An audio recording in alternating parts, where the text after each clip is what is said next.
Ross Grant's doing the rounds again this morning. It's on the front of the Irish Examiner this Thursday morning. Politics and leaks reads the headline. Neptune go through hoops, but no funding for leaky roof. That is the Neptune chairman there that we had on the show yesterday morning. You can listen back to that podcast with Tony Lean in the Irish Examiner, speaking to him this morning. And some good images, in fact, of him going around with this bin, trying to clean up leakages and trying to stop leakages in the building, which kind of puts it into very stark realisation what exactly the funds are needed for in Neptune Stadium. And it's not like it's a crappy basketball club. It's one of the most storied basketball clubs in the history of the country. That you could say, first of all, it would be unforgivable if it was a crappy basketball club. And you could say that the Minister for Sport would be so ignorant to not appreciate what this is. But this is Neptune Basketball Club. He points out, one of the quotes that the chair of the club says here, I may as well open the piece here while I've got it. It's on page 13, by the way, if you pick up the Irish Examiner this morning. Is that it's a roof. It should have jumped off the page at whoever examines these things. That's what Paul Barrett says. And that is essentially what I thought when I went through these documents a couple of days ago. It literally jumps off the page. Well, not literally, but it figuratively jumps off the page when you're reading through these documents. It is a roof. It is Neptune basketball. It is incredible that it hasn't got the required funding after a number of efforts to try and get it done. So the Irish Examiner following up on that one again this morning. In terms of any other stories, there's not so much any other Grant leads today, but there's an interesting one on the back of the Irish Independent. It's Martin Brehony's story saying that Ryan is the favourite for the GEA's top job. So Tom Ryan, who's currently employed in Croke Park as the GEA's Director of Finance, is expected to be the man entrusted to take over from Pádraig Duffy. The role is expected to be announced this Saturday, says Brehony, and we will have a new GEA Director General by the end of the weekend. So he's beaten Liam Sheedy and Liam O'Neill. It seems so. It's like it seems that a certainty that he's going to accept it. That's the only thing that potentially could stop this now, is if he turns around and is like, actually, nah, I don't want this job. But I can't see why. I think it's, if you're in that position, if you've got the time, not that you've got any spare time to do it. It's a full-time job, but if you feel that you're a career-driven person, it's a fantastic job. I can't see why anybody would turn it down. So yeah. Duffy backs O'Neill in Northern Ireland Players Row, naturally enough. Shane Duffy, who is one of those players who could have played for the North, but obviously has decided to throw his lot in with the Republic of Ireland, has said that Martin O'Neill, fair play, given that he is exactly the type of player who wants to play for Ireland and under the Good Friday Agreement terms is utterly entitled to play for the Republic of Ireland. Sexton, Ireland were fresher than England, the Irish were fresher than England. He's making the point that the IRFU need praise for the fact that a bunch of Irish players had played less than half the minutes that the English players had, and then Rory gets off to a losing start. I guess if you're Rory McIlroy, though, you're not too upset with what happened in the golf yesterday. So he was 5 down after 9, basically didn't start, and then tore it up on the back 9, was like just as good on the back 9 as he was in the back 9 on Sunday. So it's like, yeah, haven't lost it, still have it, don't really care about this tournament, not going to blow my wad the week before the Masters. Maybe Rory McIlroy needs to be trailing by 10 shots going into the final day at Augusta to win the Masters. Maybe if he's trailing by 1 shot or in the mix, he's not going to win. It just seems that once his back is to the wall, he just comes out with this unbelievable performance. I didn't watch any of it yesterday, but I presume for the back 9 his putter was on fire once again. There was one, was it 40-foot putt again? I was looking at there, and he ends up, look, he goes from 5 down to being beaten 2-1. So, I think he's going to be grand. Yeah, it's the old adage that apparently, well, according to our golfing expert Nathan Murphy, when he spoke to him on Tuesday morning show, it's just the clear head that has allowed him to putt so well that he's just stopped thinking about things. Maybe he's done the old trick of that you think of your favourite song and you sing it backwards in your head, and that way your brain goes to a completely different place, your mind is completely clear. Go on. And what's this old trick that I've never heard of? It's an old psychology trick. It's the oldest trick in the book. Think of your favourite song, try and sing it backwards, and your head is clear. Try and sing it backwards? Yeah, that way you're thinking about this effort of trying to do something backwards while not distracting yourself from the physical task. So obviously if you try and do you take a full refrain and sing that refrain? I haven't tried it, Ever? You've never tried this thing that you think is brilliant? Go on. Well, but I've read psychology journals, or I've seen psychology journals. Everybody wants to know, is it the lyrics or the melody as well? The lyrics. And the melody? I'm not sure if the melody is necessary. We'll get Rory McIlroy on the show and see if he's used this Have you invented this? Not really. I think I saw. I saw it on like Vox or Vulture or one of those trendy sites, which like, is probably, or Vice or something. While like you that. were sleeping. Yeah, all those websites begin with a V. Actually, I've just noticed. But yeah, maybe that's it. Maybe his mind is completely clear and his putter is just swinging freely. You're on fire today, on. Okay, Turkey shoot. It's the back of the Herald here. Maguire, I'm ready to now step into Robbie's boots for Ireland.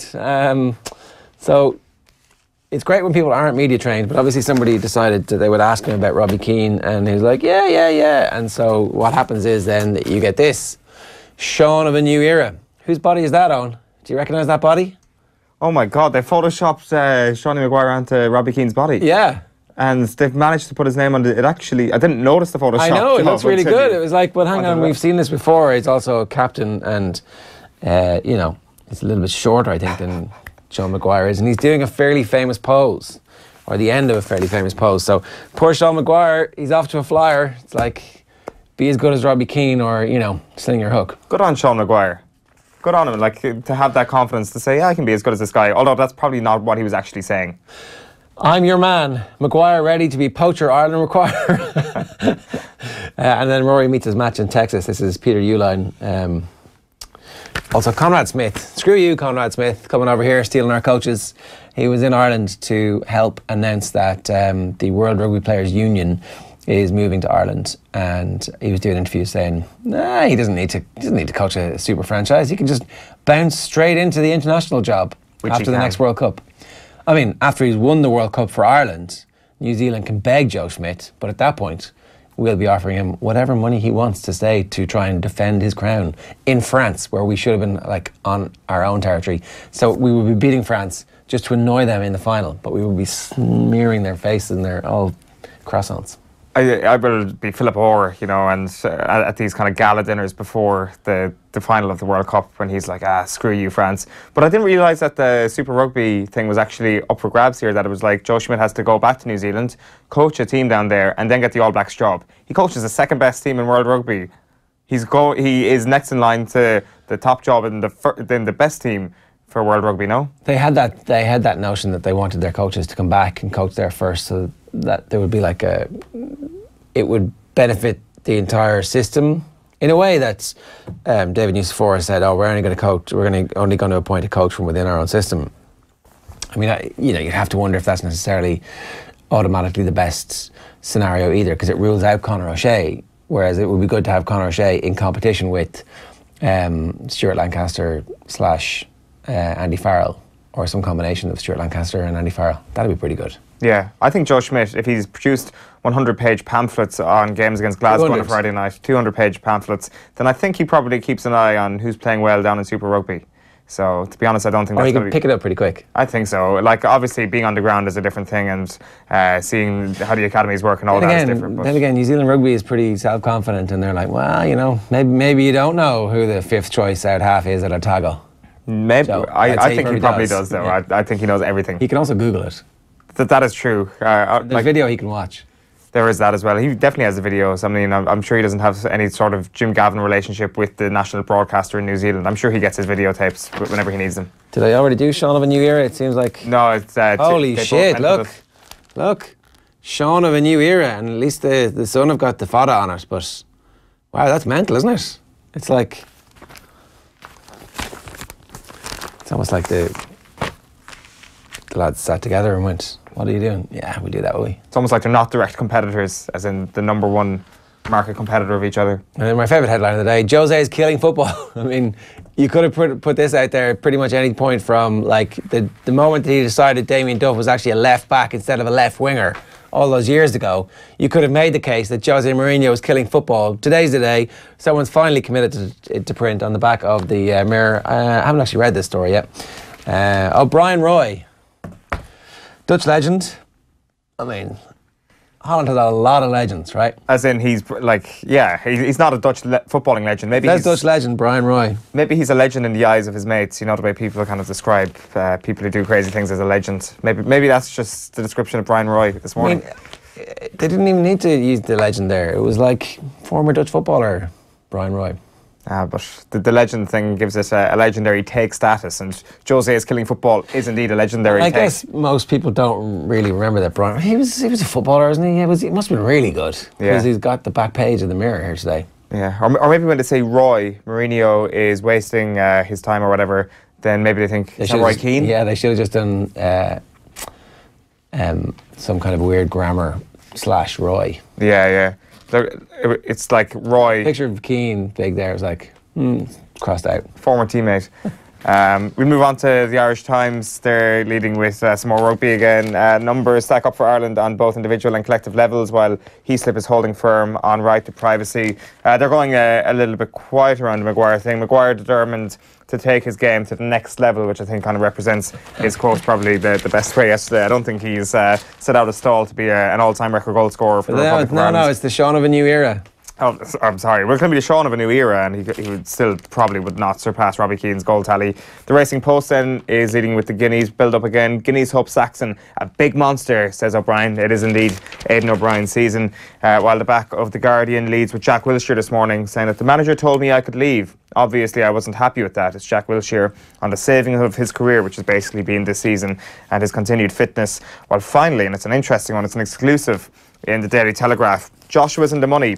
UFC preparing staggering $500 million offer to make British boxer the richest of all time. It's a Gareth A. Davies exclusive in the Telegraph this morning, and it's a good one. Obviously, the UFC looking to get involved in boxing promotions over the next couple of years. As I mentioned, $500 million could be up for grabs should Anthony Joshua take his career in this direction. He's got a year left in his deal with Eddie Hearn, and he would obviously need to leave matchroom boxing to make this thing happen. Anthony Joshua has been speaking kind of around this over the last week or so. Here he is speaking to Sky Sports last week. A good scrap would be, I think the guy from Congo, he just lost recently. Big unit, that would be a good scrap. Then you've got John Jones, that would be a good scrap. But you personally, would you be interested? Yeah. But I'd have to obviously have a couple warm-up fights, because you have to learn the submissions and stuff. But yeah, a fight's a fight at the end of the day. So yeah, man, I'll do it. What? Hold on a minute. No. He's not fighting UFC. He's just, the UFC are starting boxing and they're going to give him money to be the leader, right? What? I would need to learn the submissions and stuff. No, that's not what they're talking about. So they basically, UFC have applied for a boxing license in Nevada, and they're hoping to get heavily involved in the sport. Yeah. That's included in the report today. Anthony Joshua has spectacularly missed the point linking him to the UFC. He just saw the 500 million went, yeah, sign me up. UFC equals MMA, not anymore. In terms of like... Who'd win in an MMA fight between Conor McGregor and Anthony Joshua? Who'd win? Anthony Joshua would just probably box him. But like, and then that'd be game What over. if he just kept missing him? Like, McGregor would kick him in the nuts. It would have to be the nuts because he couldn't reach the head, right? Yeah. Would one of Conor McGregor's low kicks manage to floor him? Yeah. And then get him into the submission? Obviously, Anthony Joshua could have learnt the submission by that point. Anthony Joshua could eat him. Like, physically, there would be room for Conor McGregor inside Anthony Joshua's stomach. And more, yeah. It's a starter. It's his gruel. It's like Tyke Furlong and you, basically. Basically, yeah. But except Conor McGregor is a far more trained mixed martial artist than I am. Yeah. But that's... I meant the size comparison more than anything. Okay, fair. His ability to eat you. I'll give you that. Yeah, Anthony Joshua could probably have... I wouldn't give you like 5 seconds in a fight, any kind of fight against Tyke. Well, it depends how big the ring or the octagon is and how much scope there is. He would still probably catch me. He'd catch you straight away. He's probably faster than me, he's stronger than me, he's quicker than me, he's more agile than me, he's probably smarter than me, and he's got a hell of a lot of room in his tummy to eat me, so...